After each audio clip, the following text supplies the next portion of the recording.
আপনারা একটি অরাজনৈতিক শক্তি, কিন্তু বাংলাদেশে যেই ক্ষমতা আসুক না কেন, যারাই রাজনীতি করুক না কেন, হেফাজত ইসলামকে বাদ রেখে বাংলাদেশে রাজনীতি করা যাবে না। এদেশে কেউ কখনো ইসলামের বিরুদ্ধে গিয়ে, ইসলামের বিপক্ষে অবস্থান নিয়ে রাজনীতি করতে পারে নাই। আগামীতে ইনশাআল্লাহ ইসলামের বিপক্ষে গিয়ে কেউ রাজনীতি করতে পারবে না।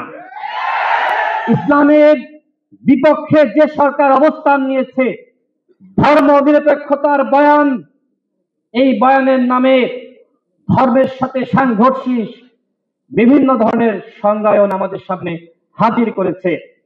সেই আওয়ামী ফ্যাসিবাদ কিন্তু বাংলাদেশে রাজনীতি করতে পারে নাই। সুতরাং এখন যে সরকার রয়েছে, আগামীতে যে সরকার আসবে, প্রত্যেককে ইসলাম মেনে রাজনীতি করতে হবে, দেশ চালাতে হবে। আমাদের দল গণ অধিকার পরিষদ ইসলামী মূল্যবোধে বিশ্বাস করে। বাংলাদেশে আমরা রাজনীতি করছি, আপনাদের মতন আমরা ইসলামিক দল না, কিন্তু আমরা যারা মধ্যপন্থা অবলম্বন করি, আমরা কেউ ইসলামের বিরুদ্ধে না।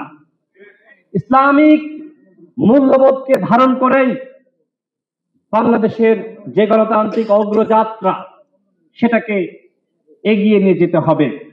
হেফাজতে ইসলাম বাংলাদেশের বড় একটি রাজনৈতিক শক্তি বললে আমার কাছে মনে হয় ভুল হবে না।